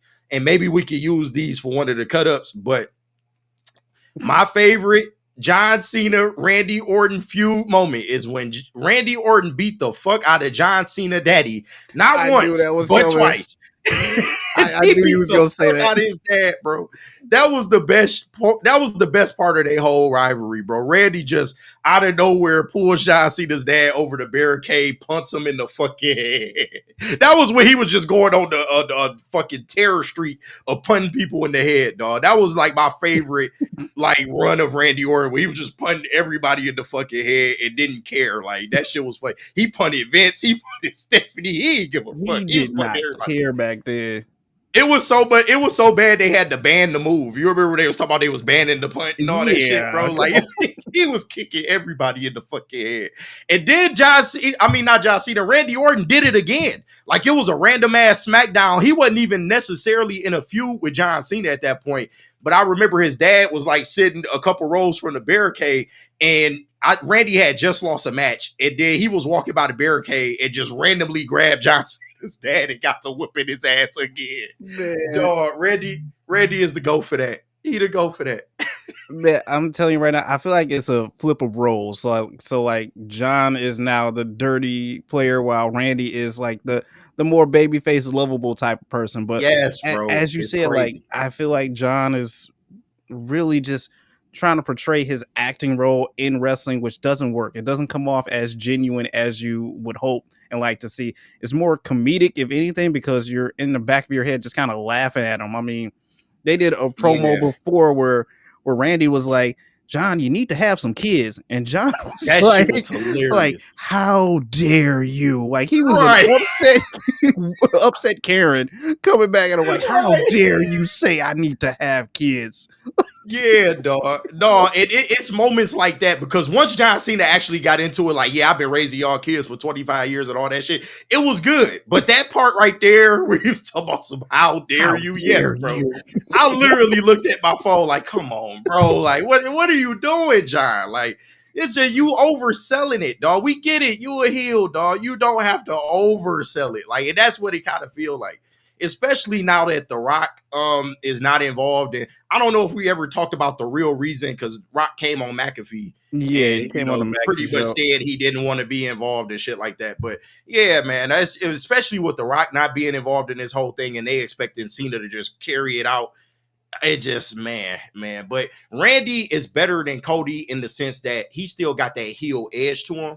So that's what kind of helps their feud. And plus they got the history. So that's what really helps their feud. I am looking forward to, they backlash match because one, I feel like it's gonna trump the WrestleMania match between Cody and John, because I Oh, don't even know what definitely. the fuck that Yeah. is. But all I pray is that John Cena, and I get it, you a heel now, bro, and you trying to work as a heel, so you like really exaggerating your move set, kind of not trying to get the fans what they want, but the shit looks terrible, bro. Like that shit that you did with Cody Rhodes, the fucking taking your time doing all the moves. The highest spot in that match is when he hit that fucking spinning DDT, bro, and that's sad. Like that was the highest spot in that match for John Cena, but everything else was just, I'm just playing along. And I get it, bro. It's he trying to work, he working as a heel because of his character, but it looks so bad for somebody that already had criticisms of you can't wrestle and you only got your 5 moves of doom and that's it. Like it didn't necessarily, he didn't beat the allegations. Like that shit Yeah. is, He come on, dog. Come on. he didn't beat the allegations, and then I wanted to bring up this just because the simple fact that like I don't know if I'm like overreaching this or if I'm kind of like putting 2 and 2 together, but before WrestleMania, when he's told the entire world that, hey, I'm going to take this title and I'm going to ruin wrestling for each and every one of you, has he not done that pretty much? Like we're sitting here talking about Already. how bad he is with everything else, from the promos to him just being this little crappy heel turn. Like he's ruined wrestling for us in the main event right? picture wise. So like he's kind Yeah, of lived pretty up to his much. prophecy. No, pretty much, man. The Travis Scott interference is that being your only like go-to person. I'm still mad at how they did Travis, bro, because he's taking the backlash from that, but it's not his fault. He should have never been in that fucking spot to begin with without The Rock. Like, you don't send him out here solo dolo. He green as fuck, bro. Like, For what the a fuck else was he supposed to do? 5 minute intro at that as well, too. Like, come on now. You can't just And then stand up. his interference wasn't shit either. Like, it was like John Cena kind of had to guide him through the interference. Like, it was bad, bro. Like It he was just didn't know fucking what bad. to do. And what's gonna suck even more is that they're about to put this man in the next 2K video game. And it's gonna be that same 5 minute ass long intro that we got at WrestleMania I'm not mad at that actually. I can book him better in the in the game. 2K25. I think he is gonna be DLC because some of the DLC people they haven't announced yet. They did say that they was gonna have some kind of music star. I think it is gonna be Travis Scott. It It's makes gonna the be him most and sense. They Bad got a Bunny. partnership. Or Bad Bunny. Well, they done did Bad Bunny though. He done been in the last two It probably be games. So him, Bad Bunny, and maybe Sabrina Carpenter because Tiffany Stratus has this thing with her. Like, oh really? yeah. I didn't. And I like ain't even realize that. she's like blowing up kind of big on a Fortnite and everything as well too. So there could Oh, be like a got it. little crossover. Okay, I can see it. I could definitely see that. But either way, like I said, they just put Travis in a bad spot, bro. Like he is a glorified fan at the end of the day. Yes, y'all Mhm. got a partnership with him. Yes, he's working out and wrestling, trying to, because eventually they do plan to put him in the storyline and have a match. But y'all didn't do him no fucking favors. And for the crowd that already kind of don't get what Travis Scott is, that crowd it's unfortunate because they is eating him a fucking live, and it's not his fault. Like, they sent him out there. The Rock said he didn't want to be involved. They kind of just sent him out there because they didn't have a plan. So yeah, it fucking sucks. But is there anything else in WWE you wanted to touch? I mean, it's nothing really moving right now with the Seth faction, but I do like the direction that they're headed in. Is there anything else that you wanted to bring up? I just wanted to touch on that. We got a new U.S. Women's Champion, Zelina Vega. Yeah, Is your women's yeah. champion, your U.S. women's champion. It does kind of suck for Chelsea Green though, because I did like the direction that they were going with her I did character too. and like the bodyguards and everything like that. It sucks she didn't get like that The long of a Hervis. run. What? Yeah, the Secret Hervis. Yeah, Instead of Secret Service, she was called it the Secret Hervis. I thought that was yeah. fucking silly Like, as fuck. like it sucks that she didn't get that long of a run and like didn't even get a Mania match as well too. But I'm happy for Zelina Vega right now as well. This is exactly why you made these women's mid card titles, because Zelina Vega is somebody that's been overlooked for forever. I think she was 0-5 in her championship matches before she went over on Chelsea. And Chelsea is somebody like, she's so over with the fans. She can recover from this. She'll be okay. Maybe even you tease her in the main event picture. I don't know if you ever full blown make her the WWE champion, but she would make a good opponent, a good heel opponent for a face that's carrying that championship. Like, they got Tiffany Stratton being a face. Chelsea Green would be a perfect counterpart because they kind of similar in gimmicks, but they're Mhm. different at the same time. And I think that could be like a fire shit, especially if she want to continue to do, I'm the president type, the female president type shit. Yeah. I feel like it could work. But yeah, no, I'm happy for Zelina, dog. Like, she's been decent in the ring for a long time. I think she was queen of the ring at one point too. Yeah, They she never was. really did any. Yeah, they never did anything with it. But for somebody that's been on the roster and has worked hard like she has, man, and hasn't really gotten utilized, they threw her in that LWO shit that I'm mad they even brought the LWO back, and that's what it Yeah. turned out to be. It's kind of corny. Yeah, like, for her to be dealing with that, and the only time they gave her shine for real is a couple years ago at Backlash. Remember when they had it in Puerto Rico? Yep. She had the title match against I can't remember who she went against. But Uh, either way, like, that was the only time they really gave her a push, and it was only because she was in Puerto Rico. And it was the same thing with Damian Priest up to that point. So yeah, no, it's dope to see her kind of get her comeuppance. I think she'll make a great US champion. I would even keep the title on her for a while. I would too. And build her up. That's the problem. Like, WWE really struggles with building up the mid cards as well. Because the mid card, just because you a mid card don't mean you can't, get your shine too. Like that the Attitude Era, mid carders was just as popular as the main event stars. Some of them, depending on who you was talking about. You can eat off the mid card scene, so I would love to see them build her up, have her win a couple title defenses, really build up her character because the fans love her right now. The fans Hmm. absolutely love her. She got a little bit of a spicy mouth. I feel like she can go on the mic. She's not bad promo wise. They could do a lot with her if they push her in this role. I completely agree with you as well too. Another thing I wanted to bring up, our girls Liv Morgan and Drew McIntyre. They got movie roles coming up that they are Oh going to be off yeah, the screen for probably a month or so, which I guess with the Triple H era that we have going on right now, it makes it a lot easier for wrestlers to go out and pursue movie roles like this. Whereas before, yeah, because the, Vince the not hating. yeah, with Vince hating on everything, like it was hard to give them time away from the ring, but now it's kind of perfect for them. So they'll be off camera for probably like a month or so, and there's no plans of taking the tag titles off of Liv and Raquel. So they're just gonna Yeah, ride with and them.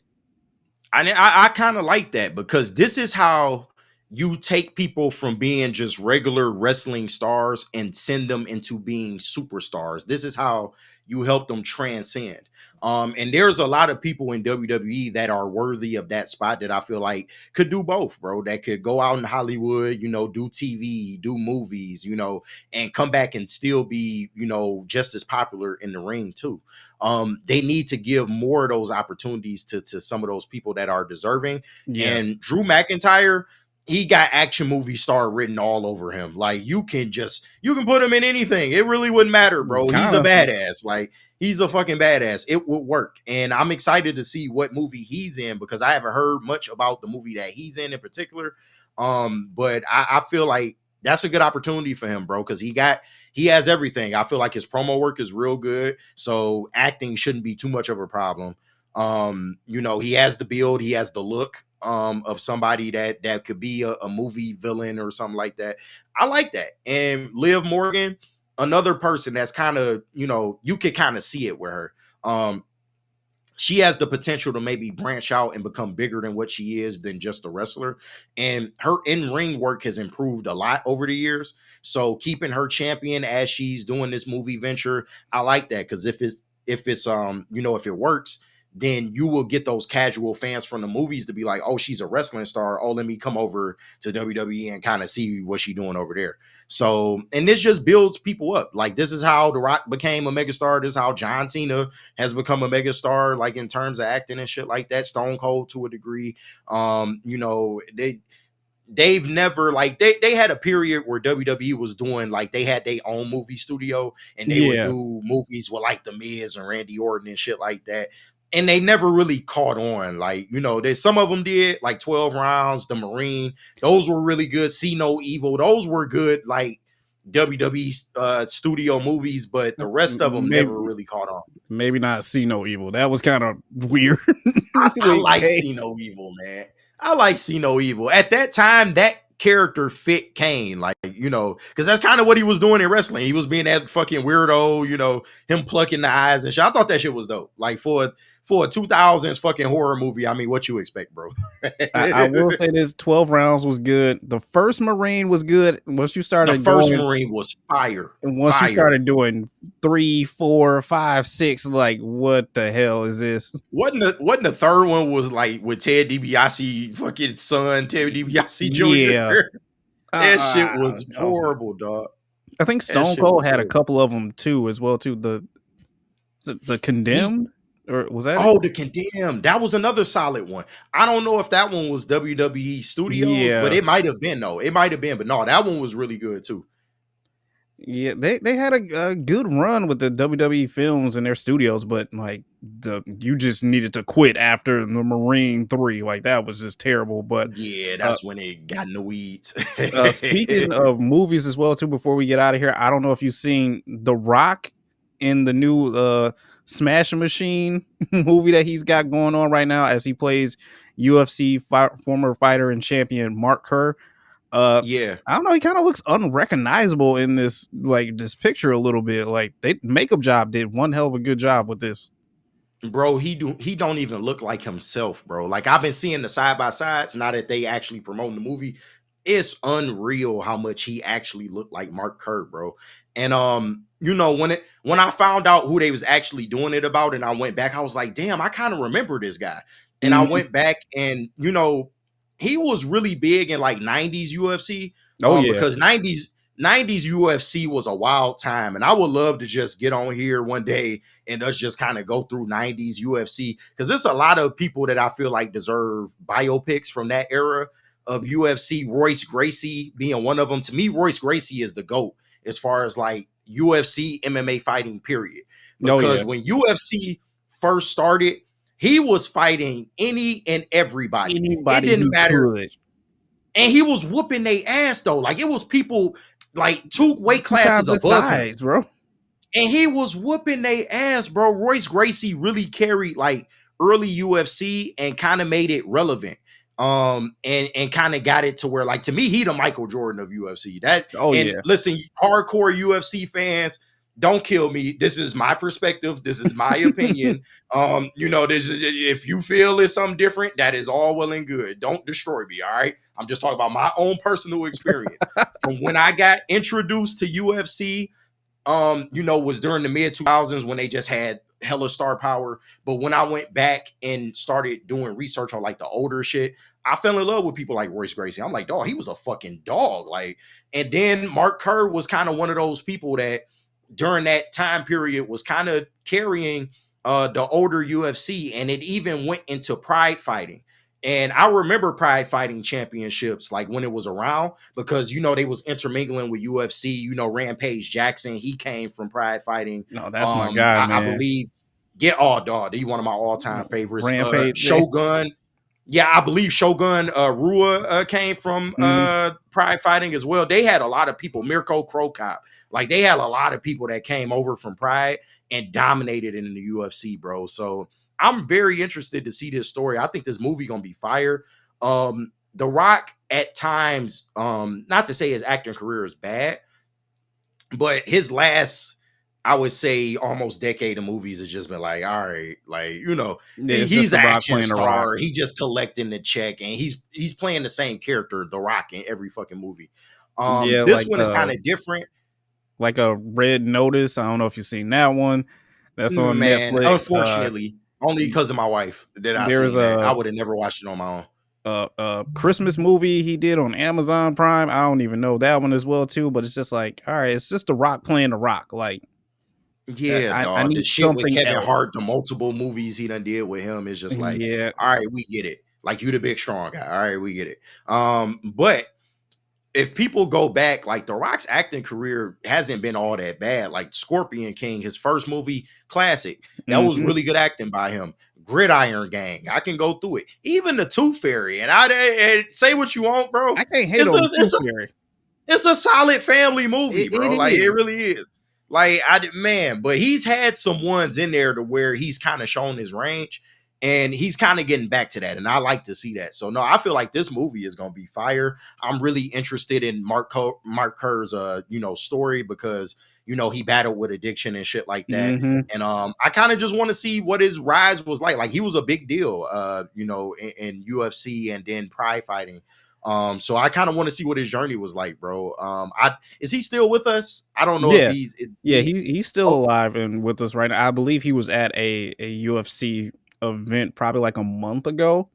oh, okay, So, yeah. So yeah. no, he I gets to live obviously and see his biopic, because normally I when this happens, the person not with us no more. Yeah, obviously he's like, not as, muscular and built up as before, he's slimmed down and kind of, gotten a little bit healthier, obviously Of being course, yeah. off the substances and drugs and stuff like that. But Oh, yeah, the steroids was yeah, crazy in that era. the Like, come on, steroids bro. era in fighting, like as you said before, like just going back and watching some of these old UFC and Pride fighting fights, like I got a DVD of like old UFC knockouts from like late 90s, early 2000s. Just this was an era back then where you love to sit here and actually pay for a pay-per-view because Man, you were what? getting some quality fights like that I night, missed that, and it bro. wasn't even that crazy of a price, like $30. You got to sit here for 2 or 3 hours and watch knockout after knockout. And I would be extremely Submission. It interested was to see crazy. this biopic that The Rock has chosen to do with Mark Curran, and just to see like the inner details of his life that probably we didn't know about. No, absolutely. And maybe one day, because we was kind of talking about this on Big D of all shows, Big D Energy 11-1 shout out. Shout out. Um, we was talking about this, I believe last week. It had came up, and I would love to do it, maybe not a whole show, but just talk about like the UFC just not having star power anymore, bro. It kind of sucks, Mm, man, because Spinny was talking about it. Like the talent is there. Like the talent hasn't dropped off at all. Maybe in some ways it even improved. But these guys, they just have no real notoriety. It doesn't hit the same as it used to. Like during that 2000s era of UFC and when they was mixing it up with Pride, like it was just so much star power in every fucking weight class. Like not just the heavyweights, not just the lightweights, the welterweights. Like it was star power fucking everywhere, bro. Like it was just like you said, in any fucking UFC pay-per-view you can turn on and you knew it was gonna be a banger. And you were seeing all kind of knockouts, you were seeing new stars, Chuck Liddell, Forrest Griffin, Big Country Roy Nelson. I could go Big down the fucking Country. list, bro. And BJ Fucking Penn, BJ Penn, GSP, GSP, Cain Velasquez, it was Anderson so many Silva. dogs. Like, come And on. my all-time GOAT, Anderson Silva, bro. Like Brock Lesnar got in there and mixed it up. Battle, Like yeah. it, he had a good run though. Let's not do He had a that. decent run. Oh, he was the man for a minute, bro. But like it was just so many stars, bro, that you can point to. The Diaz brothers, like I said, I can Oh my go for God. days on Yeah. the amount of star power that really was just in UFC. And now these guys, like I said, the product hasn't dropped off in terms of the fighting aspect, but it's just I don't know what they do to really get people back on the map, and get them marketable again, because I just feel like UFC don't get enough love and shine, bro, and they make the fights people want to see for the most part. It's not as bad as boxing in that regard, but yeah, it just sucks, bro. It just sucks. It sucks, man. We lived through a time that, we can't go back to right now. And as you said, these new stars here, they're more talented, but just the notoriety, like it used to be back then when you seen like a UFC 130 whatever, like you just knew that it was going to be a banger whoever was on the card. Now Loaded it's card. like you kind of guess and pick and choose what pay-per-views you actually want to splurge and spend money on, or even go out and watch and see. So it just sucks. No, absolutely, bro. That's another topic for another day. We're gonna touch on it. But I think we did all the damage we can do, unless you had Yeah. anything else WWE you wanted to bring up. But this was fun, Brody. No, that was it for me, man. This was good. It was a good episode, man. Yeah, not bad for a slow news week. No, because it's Definitely. kind of been slow, but shout out to everybody. Sorry, my fucking sinus is acting up. But shout out to everybody that joined us on this episode and previous episodes. First time, last time. Make sure y'all subscribing to Woodward Sports, liking this content. We are going to provide more of it for you. We're going to keep it coming pretty much every week. We're going to have an episode for you. We're trying to do more longer form content as well, so y'all can get us in depth, bro, so we can actually get into our shit a little bit, get in our bag a little bit. But this episode was brought to you by Feldman Chevrolet of Shout Novi. Big out. shout out to the people over there. And once again, want to give a big thank you and shout out to the people of AEW, for hooking us up with the media credential. We will be in the house for Collision on May 7th. Oh, no, Dynamite on May 7th and Collision on May 8th. We will be in the building for both of those tapings. And we will be playing some of that content on our next show. So for anybody interested in that, just stay tuned, bro. We're going to try and get as much footage as we can get. Maybe an interview or two if we're allowed to, but Yep. so far they ain't giving us no access to the guys, man. So it is what it is, but we still grateful. But shout out to the people at AEW for making that Absolutely. happen. I'm stoked, bro. I'm excited. I cannot wait. I know this week's gonna be fun, man. This is really gonna It's be gonna be a fun. fun week. Yeah, Yeah. trust me, I need it, bro. These last 2 weeks been kicking my ass. I need it in It's the been worst way. stressful. But this has been Woodward Ringside. Also, if you want to send super chats absolutely appreciate it. Whatever you can donate, even if it's fucking, a penny, we appreciate it. And it goes a long way in to help keeping us on the air.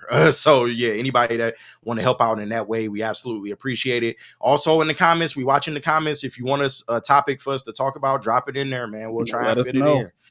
Yeah, absolutely. But this has been Woodward Ringside. JB, my dog, absolutely appreciate you. You the man. Sorry for putting this off until today. Had a Hey, lot it's of all going good. on yesterday.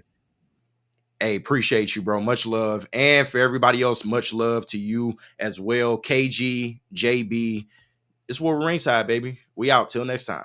Peace.